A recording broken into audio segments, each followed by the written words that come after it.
যারা সন্দেশখালি নিয়ে এত কথা বলেছে, আমি দেখুন আপনাদের একটা কথা বলবো, আমার মায়েরা এখানে উপস্থিত আছে। তৃণমূল কংগ্রেসের যে কোনো স্তরের যে কোনো পঞ্চায়েতের প্রতিনিধিরা যদি কারোর সাথে কোনো রকম কোনো অপব্যবহার বা দুর্ব্যবহার করে বা ভেবে নেয় যে আমি পঞ্চায়েতে জিতেছি বলে হাতির পাঁচ পা দেখব, কোনো রকম অভাব অভিযোগ যদি পাই আমরা রেয়াত করি না। শেখ শাহজাহানকে সিবিআই ইডি অ্যারেস্ট করেনি, মমতা ব্যানার্জির পুলিশ অ্যারেস্ট করেছে। সুদীপ্ত সেনকে ইডি সিবিআই অ্যারেস্ট করেনি, মমতা ব্যানার্জির পুলিশ অ্যারেস্ট করেছে। পার্থ চ্যাটার্জি, জ্যোতিপ্রিয় মল্লিককে মন্ত্রিসভা থেকে বার করে দলীয় ব্যবস্থা অন্য কোনো দল নয় তৃণমূল কংগ্রেস নিয়েছে।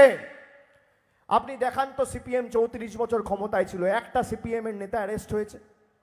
আপনি দেখান বিজেপি প্রায় 17টা রাজ্যে ক্ষমতায়, বিজেপির একটা নেতা অ্যারেস্ট হয়েছে?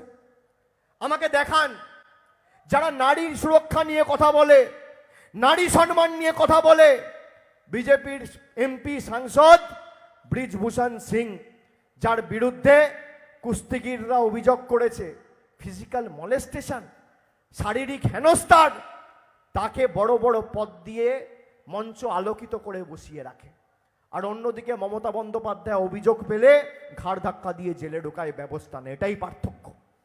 অন্যদিকে দেখুন বিজেপির কর্ণাটকের প্রাক্তন মুখ্যমন্ত্রী বিএস ইয়েডুরাপ্পা, তার বিরুদ্ধে পক্সো কেসে অভিযোগ উঠেছে। বিজেপি বার করেছে না ব্যবস্থা নিয়েছে?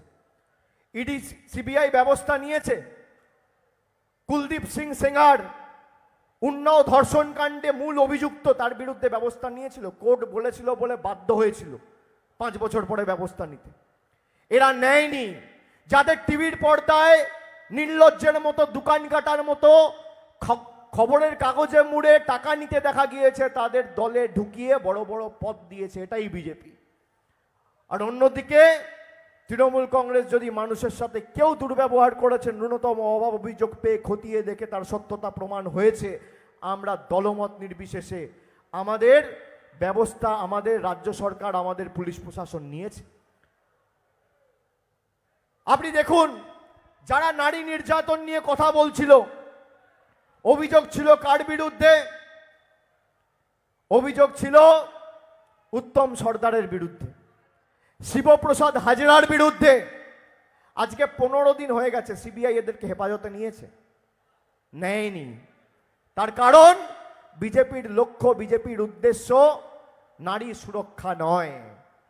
বিজেপির উদ্দেশ্য মানুষকে ভুল বুঝিয়ে তৃণমূল কংগ্রেসকে সাংগঠনিকভাবে দুর্বল করা। তাই জন্য কথায় কথায় সবার বাড়িতে ইডি আর সিবিআই। আরে আপনি তো এত ইডি সিবিআই পাঠিয়েছেন, আপনি পাঠান, আপনার ইডি সিবিআই কাঁচকলা করেছে আর বাংলার মানুষের কাঁচকলা করবে। যত ইডি সিবিআই পাঠাবেন মানুষের লড়াইয়ের মানসিকতা আরো তীব্রতর হবে। আপনি বলুন যাদের বিরুদ্ধে নারী নির্যাতনের অভিযোগ তারা এখন পুলিশ কাস্টডিতে রয়েছে, সিবিআই এদেরকে হেফাজতে চাইছে না কেন? সংবাদ মাধ্যমে তো এত গলা ফাটিয়েছিলেন।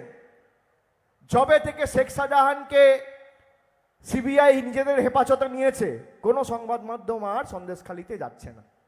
কেন? কেন?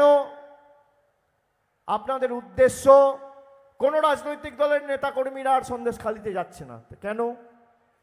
তার মানে আপনাদের উদ্দেশ্য কি ছিল?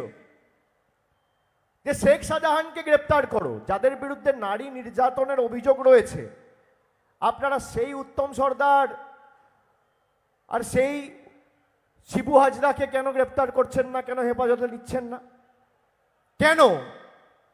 আজকে হয়তো আমি বলে দিলাম, এবার 4 দিন পর হেফাজতে চাইতে পারে নাটক করে, কিন্তু আমি আপনাদের বলবো এদের উদ্দেশ্যটা দেখুন। এবং আগামী দিন এই যে একটা অশুভ শক্তি কাজ করছে বাংলার মানুষের বিরুদ্ধে,